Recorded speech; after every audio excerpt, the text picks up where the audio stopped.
आज का हमारा टॉपिक है pressure and fluid mechanics. Pressure and fluid mechanics में हम कुछ चीज़ों को ध्यान से समझेंगे, जैसे कि पहला है एटमॉस्फेरिक प्रेशर।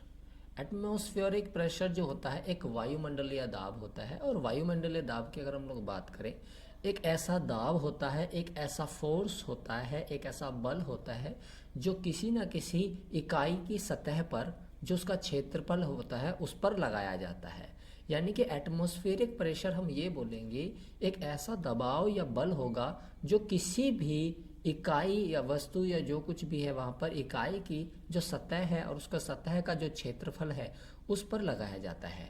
वायुमंडल जो दबाव होता है उसको लगभग बहुत पहले अगर देखा जाए एक century what the first measured by the Torricelli near 3 centuries एगो, 3 सेंचुरी पहले अगर देखा जाए इस व्यक्ति ने ऑब्जर्व किया पहली बार और उसको मापा। And about the earth surface there is a vast quantity of the air which is mixture of many gases, जिसमें हम लोग बहुत सारी चीज़ों को पढ़ते हैं, अलग अलग प्रकार की जो गैसेस होती हैं उनको समझते हैं कि एनवायरनमेंट में अलग अलग प्रकार की गैसेस होती है। अब एटमॉस्फेरिक प्रेशर जो उस दबाव से बना है या गैस के दबाव से बन रहा है, प्रेशर जो आ रहा है उसे कैसे आप नापेंगे। अगर आप नापने की बात करते हो, इंस्ट्रूमेंट की बात करते हो, कौन सा इंस्ट्रूमेंट है जिससे आप उसे नापोगे, तो यहाँ पे लिखा है दैट इज बैरोमीटर।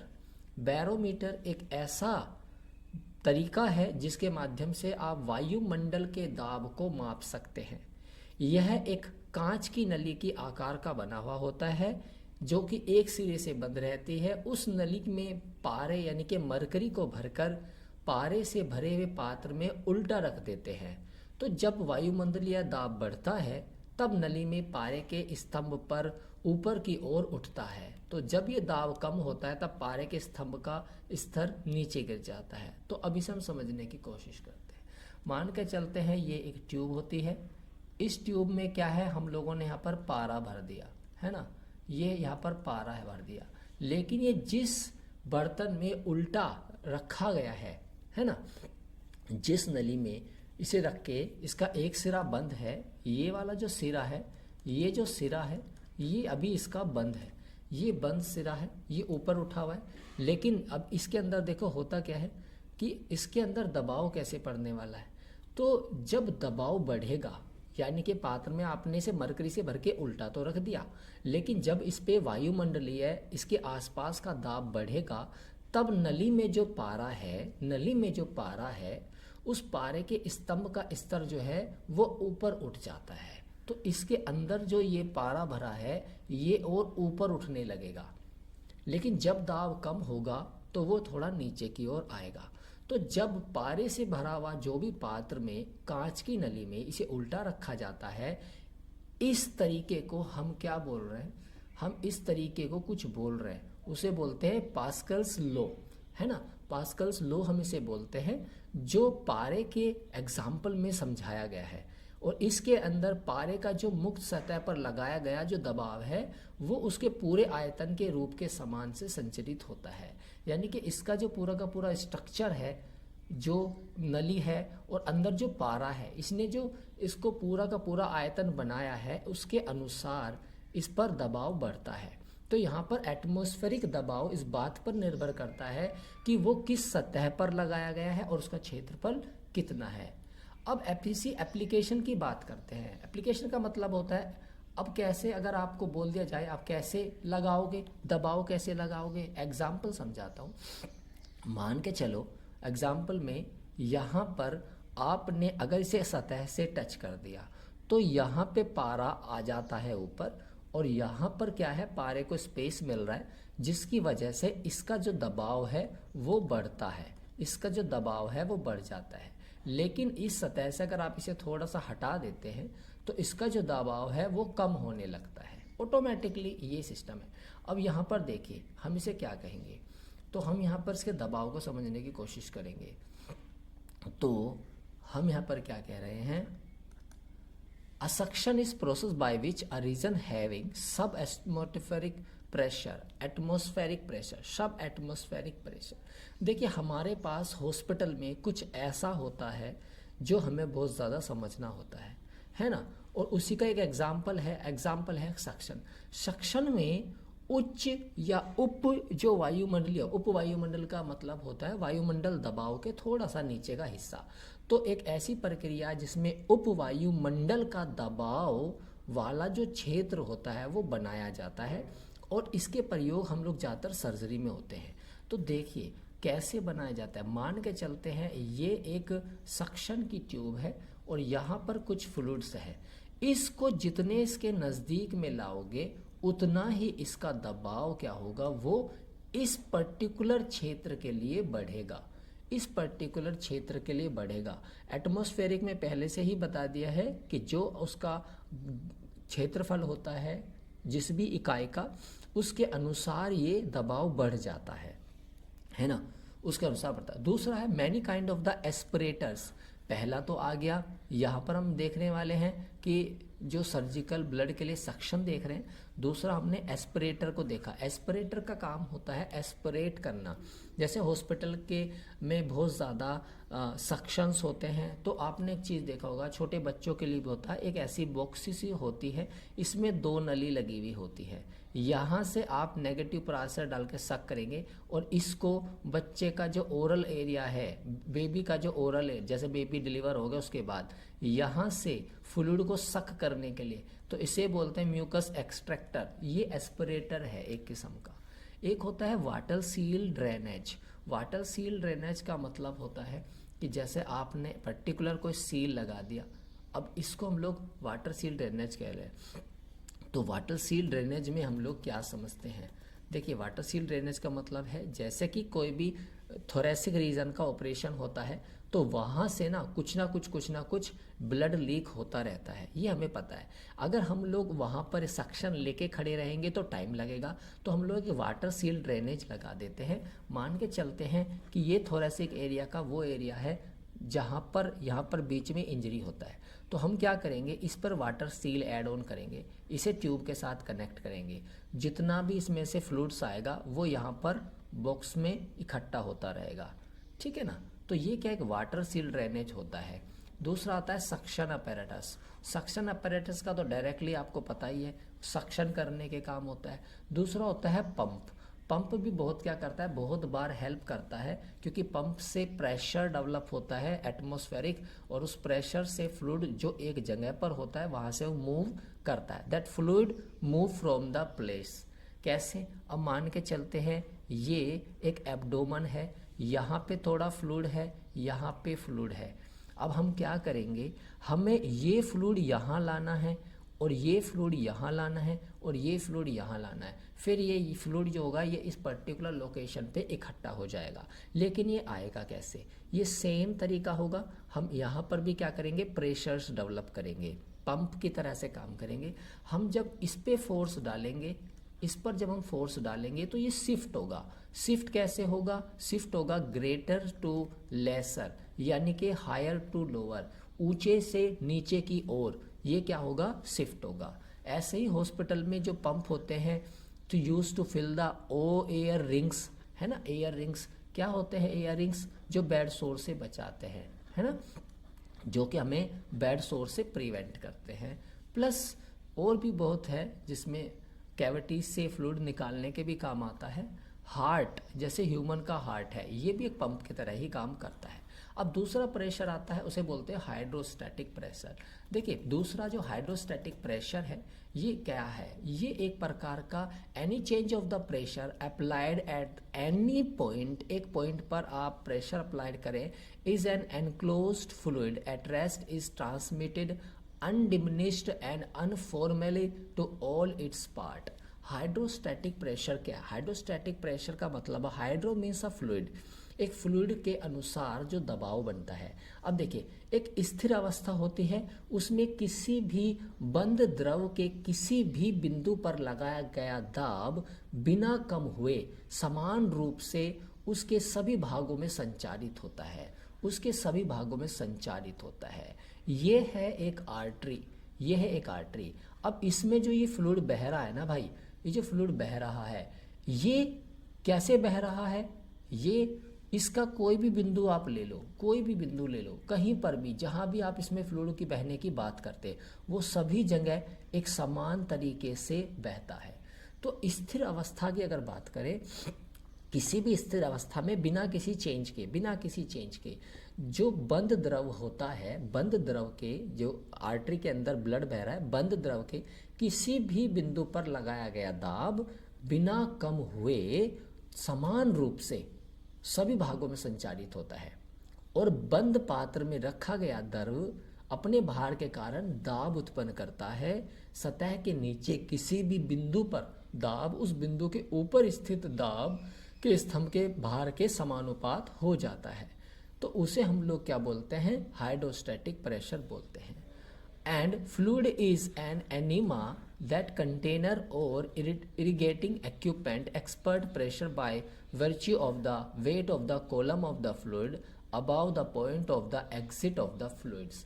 तो यहाँ पर हम क्या समझते हैं कि जैसे एनीमा की अगर आप बात करते हो, एनीमा की बात करते हो, एनीमा कंटेनर बात करो, इरिगेटिंग इक्विपमेंट की बात करो, उसमें जो मौजूद जो द्रव होता है, पहले से ही द्रव है, वो द्रव के बाहर निकलने वाले बिंदु के ऊपर जो स्थित जो द्रव होता है उसके स्तंभ के भार के कारण दाब उत्पन्न करता है।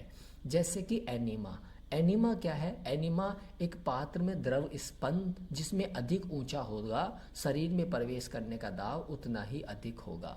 आपने स्टैंड तो लगा दिया, स्टैंड पे आपने हैंग कर दिया, ये क्या है, ये एनीमा है, soap and water enema.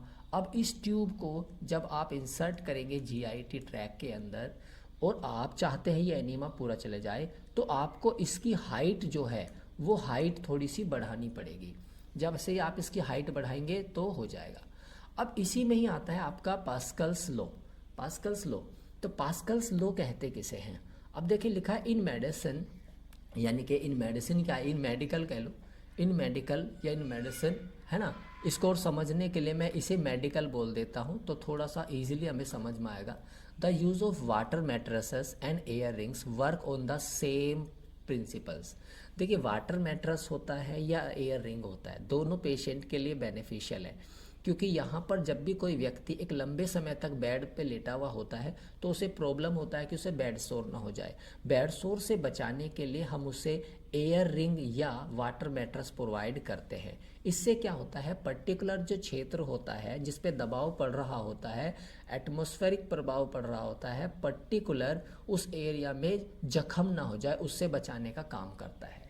Same like amniotic sac enclosing the foetus in a uterus to filled with amniotic fluid.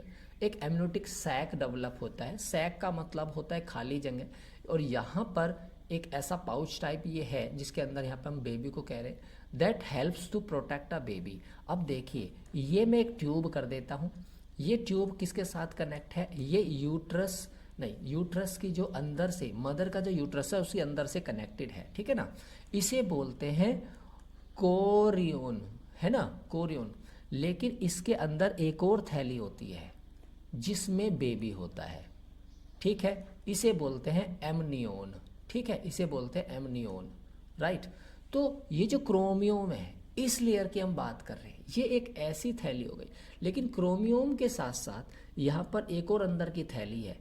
तो क्रोनियोम लेयर जो है वो एमनियोटिक फ्लूइड्स को बचाती है, एमनियोटिक सैक को बचाती है।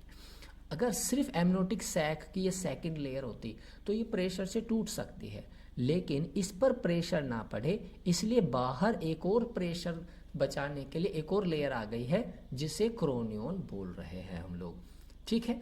तो ये एक तरह से काम करता है। दूसरा यहाँ पर एक और आ जाता है स्फिग्मोमैनोमीटर। स्फिग्मोमैनोमीटर की अगर एग्जांपल की बात करें तो यहाँ पर मरकरी है, manometer operates to the principle of the Pascal law. तो ये भी क्या है, पास्कल लॉ की तरह काम करता है, that flow of the blood in the artery is occluded by the pressure of the enclosed air in the air tight cuff।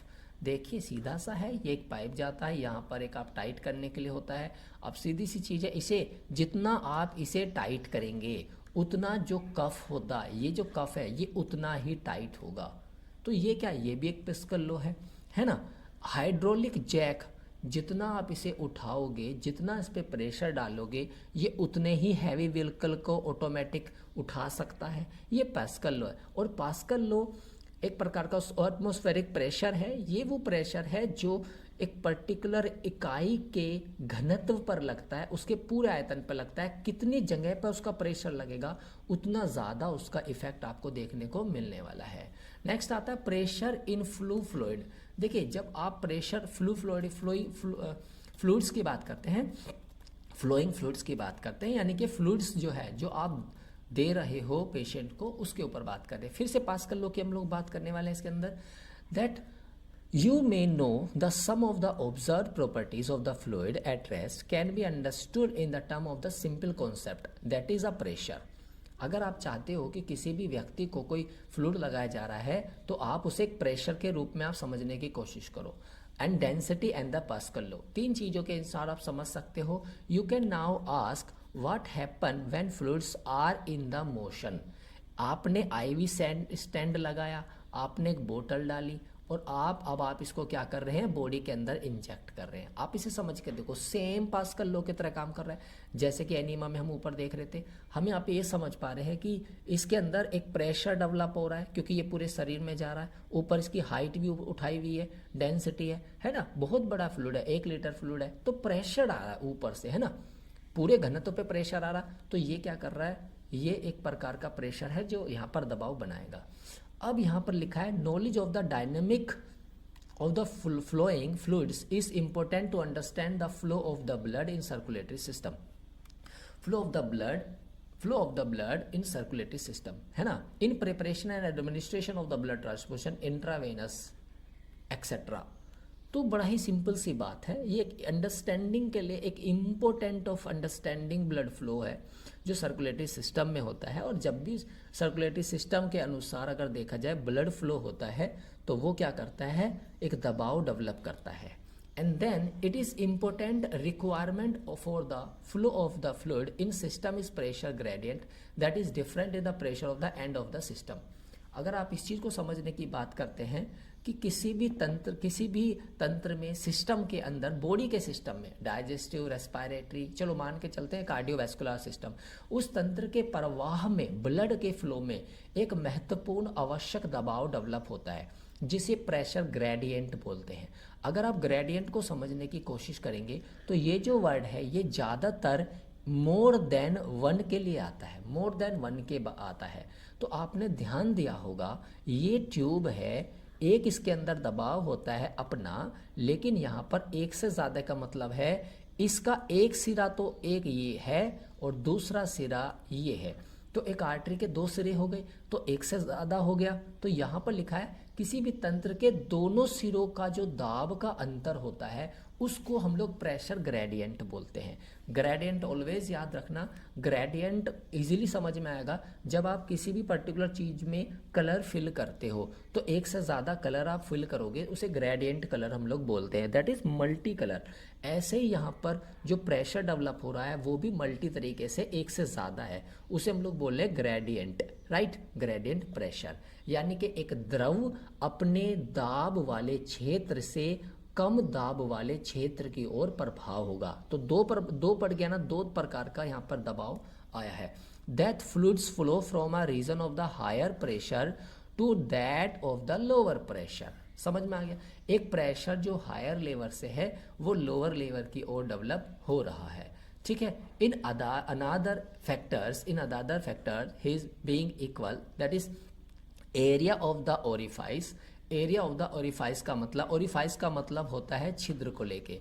तो किसी ना किसी ट्यूब का एक आउटपुट तो होगा, तो जितना बड़ा छिद्र होगा उसका धारा प्रवाह उतना ही अधिक होगा। मैंने पहले बोला क्षेत्रफल के अनुसार है, तो ये छोटा है, अगर छिद्र जितना बड़ा होगा धारा प्रवाह उतना ही अधिक होगा।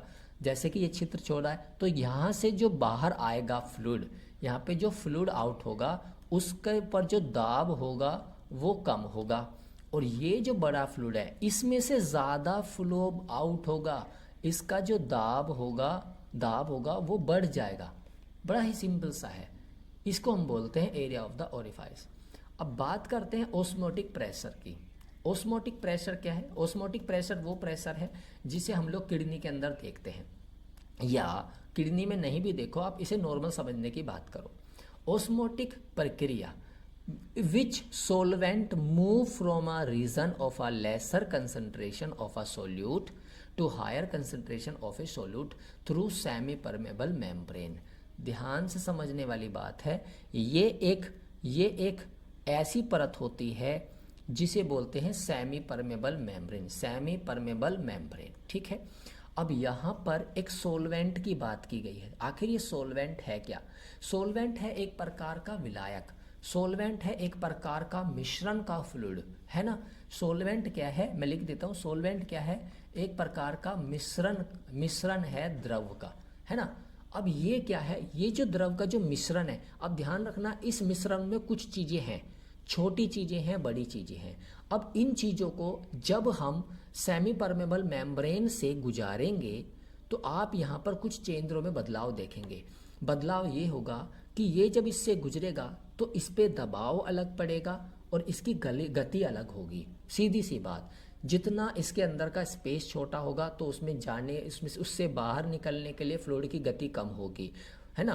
तो कम विलेय सांद्रता वाला जो क्षेत्र से अधिक विलेय सांद्रता वाले क्षेत्र से गति करता है, यानी कि माध्यम में जो कम विलेय वाला है, कम विलेय वाला जो सांद्रता वाला जो क्षेत्र है उससे अधिक विलेय वाले क्षेत्र वाले में गति ज़्यादा करता है।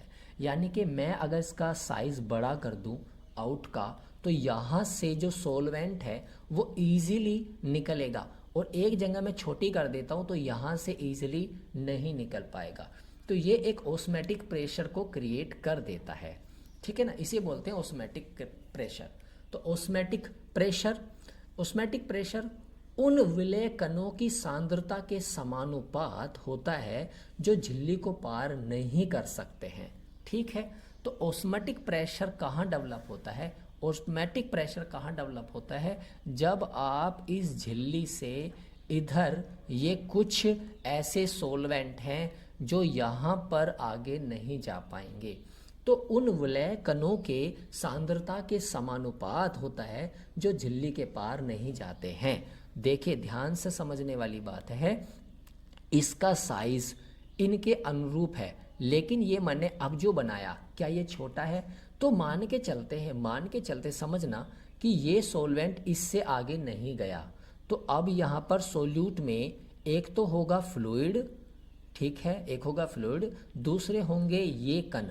तो अब यहाँ पर जो दबाव बन रहा है जिसे आप ऑस्मोटिक प्रेशर बोल रहे हैं, वो फ्लूइड और इन कणों पर एक समान दबाव बढ़ेगा, क्योंकि ये दोनों क्या हैं? ये दोनों इस समय फ्लूइड और ये चीज़ें, ये उस पर्टिकुलर बाहर नहीं जा रही हैं, उस पर्टिकुलर मेम्ब्रेन से बाहर नहीं जा रही हैं।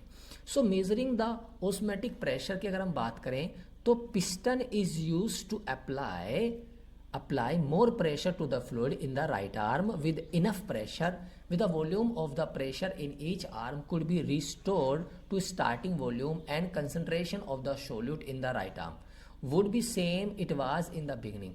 That amount of the pressure needed to the restore the starting condition equal to the osmotic pressure। तो हम इसे क्या समझ रहे हैं? हम इसे समझने की बात समझते हैं। ऑस्मोटिक प्रेशर को मेजर करने का, जब इसे मेजर करने का तरीका है, यदि आप दाएं भाग से, यानी कि अगर आप दाएं भाग से, राइट आर्म है ना, दाएं भाग के द्रव पर पिस्टन के द्वारा, जो सिरिंज है पिस्टन के द्वारा अधिक दबाव लगाया जाए तो पर्याप्त दाब देने पर दोनों भाग का जो द्रव्य होता है, अनुपातन होता है, आयतन होता है, वो पुनः प्रारंभिक स्थिति में लाया जा सकता है। बड़ा सोचने वाली बात है। अगर आपको ऐसा लगता है कि शरीर के अंदर जो फ्लूइड का जो प्रवाह है वो ठीक नहीं है, तो उस पर आप थोड़ा सा दबाव डालिए तो वो अपने आप को रिस्टोर कर सकता है। And there is a application of the osmotic pressure. अगर application of the atmospheric pressure को समझने की बात करें तो यहाँ पर इसे कैसे, एक तो होता है ब्लड एल्ब्यूमिन, दूसरा होता है इन्फ्यूजन हाइपरटोनिक सॉल्यूशन, है ना। ये दो ऐसे हैं जिसमें जो आप दबाव लगा रहे हो, है ना, इनके अंदर जो आइटम है यानी कि एक एल्बुमिन के अंदर जो हार्ड पार्टिकल्स है या ऐसा सोल्यूट है या ऐसा मिश्रण है, उस पे जो पूरा दबाव होगा वो उस फ्लूइड और उस मिश्रण पर बराबर लगेगा। हाइपरटोनिक में जितना भी आइटम है वो उस पर क्या करेगा, दबाव क्रिएट करेगा। और ये दबाव क्रिएट करने का बेनिफिट क्या है, जैसे कि एग्जाम्पल में यहाँ लिखा है मैनिटोल। आपने देखा होगा कि एक फ्लूइड, एक सेल, ये है सेल, इसके अंदर फ्लूइड इंक्रीज है, यहाँ नहीं है, इसमें सूजन है। अब हमें लगता है कि इसके बढ़ने से हमारे दिमाग पर प्रभाव पड़ेगा, आंखों की रोशनी जा सकती है, तो हम लोग क्या देख रहे हैं, मैनिटोल इसको क्या करेगा जी, ओवरलोड से बचा लेगा। That is interstitial fluid. हम इस फ्लूइड्स को क्या कर सकते हैं, शिफ्ट कर सकते हैं, एडिमा से बचा सकते हैं। तो ये क्या है, एक प्रकार का ऑस्मोटिक प्रेशर का एप्लीकेशंस हो जाता है, जिसे हम समझने की कोशिश करते हैं। नेक्स्ट प्रेशर का मेजरमेंट आता है, उसे जैसे कि प्रेशर्स को मेजरमेंट करने की बात करें तो पहला मेजरमेंट का तरीका आर्टीरियल प्रेशर। देखिए आर्टीरियल प्रेशर में 3 चीज़ हैं, हीमोडायनेमिक प्रेशर, काइनेटिक प्रेशर और हाइड्रोस्टैटिक प्रेशर। देखिए हीमोडायनेटिक प्रेशर जो होता है, हीमोडायनेटिक, हीमो का मतलब होता है ब्लड, ठीक है ना, तो यहाँ पर ब्लड की बात की जा रही है। अब ध्यान से समझिएगा, blood by the concentration of the left ventricle. जो लेफ्ट वेंट्रिकल में जो ब्लड इकट्ठा हुआ है उस पर जो प्रेशर डेवलप हुआ है लेफ्ट वेंट्रिकल से, वहाँ से सीधा वो बॉडी के अंदर ट्रांसफर होता है। There is a type of the pressure. तो ये एक प्रकार का ऐसा दाब है जो आर्टरी पर लगा गया है एक विशेष पर्पस से, क्योंकि आप विशेष पर्पस से इसको देख रहे हो तो ये हमारी पूरी बॉडी में ट्रांसफर होगा। दूसरा है काइनेटिक प्रेशर। काइनेटिक एक प्रकार की ऊर्जा के लिए होता है, जैसे कि पर्टिकुलर अणुओं पर दबाव पड़ेगा, प्रेशर बढ़ेगा तो वो अपने प्रेशर्स को आगे की ओर बढ़ा सकते हैं, अपनी मोशंस की वजह से एनर्जी को क्रिएट कर सकते हैं। काइनेटिक एनर्जी की तरह बात कर रहा है। पहले हमने ऊर्जा वाले टॉपिक में इसको समझा था, that energy associate with the motion. हमेशा ये मोशन से, उसकी गति के ऊपर निर्भर करता है, तो इसको कहते ही काइनेटिक है, कहते ही काइनेटिक एनर्जी है। काइनेटिक का मतलब होता है जितना घूमेगा पहिया उतना ज़्यादा एनर्जी डेवलप होगा। दैट इज सिंपल, इसमें हम लोग समझ सकते हैं। तो हम यहाँ पे ये देख रहे हैं कि जो दबाव, अगर हम इस पर प्रेशर डालते हैं, अगर हम यहाँ पे प्रेशर डालेंगे बीपी मेजरम के हिसाब से, आर्टरी के ऊपर, वेन के ऊपर प्रेशर डलेगा बीपी अपैरेटस से। ये दिख रहा है ना बीपी मॉनिटरिंग। जब आप इसमें directly arterial BP monitoring check करेंगे तो दबाव पड़ेगा, वो दबाव यही दर्शाता है, वो काइनेटिक एनर्जी होता है। एक होता है हाइड्रोस्टैटिक प्रेशर। हाइड्रोस्टैटिक प्रेशर का मतलब होता है हाइड्रो मानी के द्रव, यानी कि पानी। अब ये डायरेक्ट पानी नहीं बोलेंगे, हम यहाँ पे द्रव की बात करेंगे, क्योंकि द्रव में बहुत कुछ हो सकता है। Which is the pressure of column of the fluid exerted on the container वाल। अब देखिए ये एक क्या है, एक वाल है, ये वाल है, वाल 1 और ये है वाल 2, है ना, ये कंटेनर की तरह। अब यहाँ से जो भी फ्लूइड आएगा, जो भी द्रव आएगा, इस द्रव का जो दबाव है वो एक्सर्ट करेगा। इसका जो दबाव है वो एक्सर्ट करेगा। That is hydrostatic pressure. आप इसे मेजर भी कर सकते हैं। अगर आप इसे मेजर करने की बात करेंगे तो आप इसे मेजरिंग के तरीके कर सकते हैं। आप इसमें ब्लड प्रेशर कफ का इस्तेमाल कर सकते हैं, आप स्फेग्मोमैनोमीटर का इस्तेमाल कर सकते हैं। तो एक आर्टरी पे दबाव पड़ने के लिए आप बीपी ले लीजिए, आपको पता चल जाएगा। और बीपी कैसे लगते हैं आपको पता है। दूसरा आता है सीवीपी, यानी कि central venous pressure. Central venous pressure को अगर देखें तो ये एक सीवीपी होता है। सीवीपी में डायरेक्टली मेजर किया जाता है सेंट्रल वेन के लिए, जो हार्ट के लिए क्लोज होती है, हार्ट के लिए क्लोज होती है। ऐसा क्यों? क्योंकि ये उस दबाव को समझाएगा जो कहीं ना कहीं राइट वेंट्रिकल पर लोड पड़ेगा। राइट वेंट्रिकल कहाँ होता है? जो हमारे राइट एट्रियम से शरीर से ब्लड आता है, फिर वो राइट वेंट्रिकल से ऊपर चला जाएगा हमारे लंग्स के लिए, है ना। आप इसे मेजर कैसे करेंगे, कैसे आप सीवीपी मेजर करेंगे? तो बड़ा ही सिंपल सा है कि आप एक पेशेंट को बेड पर लेटा देते हैं, उसके पास में आप एक आईवी स्टैंड रखिए, एक सीवीपी लाइन आएगी, आप उसको कनेक्ट कर दीजिए, है ना। इसमें फ्लूइड इसके एक्सेस के अनुसार जाएगा, जितना इसको तरीके से रखेंगे दबाव की वजह से ये जा सकता है। तो यहाँ पर एक तरीका आया यूजिंग द मैनोमीटर। ये मैनोमीटर में अगर आप देखें तो मैनोमीटर का यही एक तरीका है कि जो आईवी ड्रिप सेट होता है, उसका एक और तो मैनोमीटर लगा देते हैं। ये क्या है? हमारा मैनोमीटर है। मैनोमीटर ठीक है ना। ये आईवी स्टैंड है, आईवी स्टैंड, ठीक है। आईवी स्टैंड पे मैनोमीटर लगा देंगे, सिंपल है। और इस ट्यूब में क्या देख रहे हैं, वायु बुलबुले ना हो, ठीक है ना। हम इसे देखते हैं, इसके अंदर कोई दबाव एक्स्ट्रा ना बने। इस पे जो दबाव बनेगा ये हमारी सीवीपी लाइन जो है, यानी कि जो हमारी एक पर्टिकुलर लाइन है ना, जो पर्टिकुलर लाइन है जिसमें फ्लूइड जा रहा है, आईवी फ्लूइड जा रहा है। तो आईवी फ्लूइड क्या करेगा, उससे प्रेशर से निकलेगा, क्योंकि प्रेशर आप डाल रहे हो, ठीक है। एक तो तरीका ये है मैनोमीटर का। दूसरा है ट्रांसड्यूसर। अभी ट्रांसड्यूसर को अगर हम समझने की कोशिश करें, इसमें लिखा है fixed at the level of the right atrium and the connective with the patient CVP line. इसके अंदर आप डायरेक्टली राइट एट्रियम से कनेक्ट कर देते हैं, इसको आप उसके स्थिर कर देते हैं, और इसमें द्रव भरी एक एक्सटेंशन ट्यूब भी होती है जो सीवीपी कैथेटर के साथ जोड़ देते हैं, और फिर से जीरो कर दिया जाता है। फिर इसके ऊपर एक प्रेशर होता है जिसे हम लोग सीवीपी रीडिंग की तरह से मॉनिटर कर सकते हैं। ये दूसरा तरीका है, सीवीपी से ही कनेक्टेड है, दैट इज डिफरेंट, जो कि डायरेक्टली फिक्स होता है फॉर राइट एट्रियम में, जो कि कनेक्ट किया जाता है सीवीपी लाइन से। तीसरा होता है इंट्राओकुलर प्रेशर। इंट्राओकुलर प्रेशर को आपने देखा होगा, इंट्राओकुलर का सीधा सा मतलब है आंखों के ऊपर प्रेशर पड़ना। इंट्राओकुलर प्रेशर को नापने के लिए टोनोमेट्री करते हैं, टोनोमेट्री से हमें एक प्रेशर मिल जाता है, टेंशन पता चलती है। ये टेंशन मतलब प्रेशर है। जैसे ही एयर का प्रेशर आंखों पे पड़ेगा तो तुरंत आंखों पे उसका कितना दबाव बना है, ये टोनोमेट्री के माध्यम से हमें पता चल जाता है। और ये हमारा स्पेसिफिक टेस्ट होता है फॉर ग्लूकोमा के लिए, और है ना, आंखों पे किसी भी प्रकार का दबाव पड़ेगा, ये उन सभी में हमें यूज़ कर सकते हैं। अब यहाँ पर कुछ 3 प्रकार के ऐसे बेसिक मेथड्स हैं जो इंट्राओकुलर प्रेशर को जांचेंगे, जिसमें पहला है एप्लीनेशन मेथड। एप्लीनेशन मेथड का मतलब क्या होता है? एप्लीनेशन मेथड का मतलब होता है कि इंट्राओकुलर प्रेशर को हम ऐसे जांचें जैसे कि किसी पर्टिकुलर कॉर्निया के ऊपर आप एक हल्का सा प्रेशर डालते हो, बल डालते हो। कैसे प्रेशर डालोगे, कैसे कॉर्निया पर बल डालोगे? आप प्रेशर, हवा का एक हल्का सा प्रेशर डालिए, है ना। जैसे आप हल्का सा प्रेशर डालेंगे, टेंशन्स डालेंगे, तो तुरंत उसका रिएक्शंस आप देखेंगे। दूसरा होता है dynamic control tonometry. Dynamic control tonometry ये एक ऐसी विधि है जिसमें हम लोग देखते हैं कि एप्लीनेशन के बजाय कंटूर मैचिंग सिस्टम पर आधारित होती है, कंटूर मैचिंग सिस्टम पर आधारित होती है। तो यहाँ पर कोई नोवल मेथड यूज़ नहीं किया जाएगा, बल्कि ये कंटूर मैचिंग एप्लीकेशन का इस्तेमाल किया जाता है। अगर हम इसमें देख रहे हैं, हम देख रहे हैं कि कॉर्निया विद ए कॉन्स्टेंट अपोस्टिनेशियल फोर्सेस ऑफ 1 ग्राम, तो ये एक अलग तरीका हो गया, आंखों के लिए ही है। न्यूमेटोमेट्री ये भी एक प्रकार का अलग सा है, जिसके अंदर एक एनेस्थाइज्ड कॉर्निया टच होता है, and then is a regulated flow of the filled air from the internal air pump enter through the piston, and then it is balanced between our two forces represent the precise intraocular pressure। तो न्यूमोमेट्री जो है यहाँ पर हम इसे देख रहे हैं कि एक प्रकार का ये किस तरह से काम करता है, ठीक है ना।